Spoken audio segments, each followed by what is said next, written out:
X-16 Motorized Rotary attachment. Press the up button to raise the head. Place the rotary on the table, push back until the metal tab is flush and aligned with the side head bracket. Ensure the left tab is flush with the left head bracket. Plug the rotary power cable into the back of the printer. If printing a single cylinder object with no contour, place the object on the rotary wheels. If needed, use the 2mm Allen wrench to loosen the 4 sets of screws on the rear of the wheel assembly. This will allow you to slide the wheel assembly to the left or right. Once you have the wheel assembly in place, tighten down the 4 set screws using the 2mm Allen wrench. Place the cylinder object on the 4 rotary wheels. Repeat this process for the left side rotary wheels if printing 2 objects simultaneously. Press the left arrow key to bring the head to the left above the object.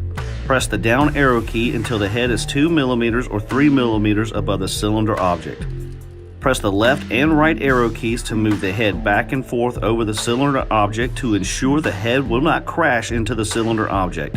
Press the exit key to send the heads back to the capping station. When printing a conical shaped object or cylinder object with a contour, use the contour wheel bracket and secure it to the wheel assembly using the silver thumb screw. Adjust the wheel bracket to the height which allows the object to be level on both sides. To prevent the object from tracking, place the right side guide along the right side edge of the object and adjust as needed to help secure the object.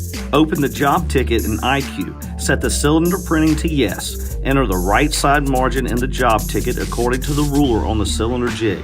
For example, if you wish for the top of a logo to be here, you would enter 5.5 inches for the right margin. Once a job is sent from IQ, the rotary will rotate approximately 1.25 inches or 30 mm forward to initialize the rotary prior to printing.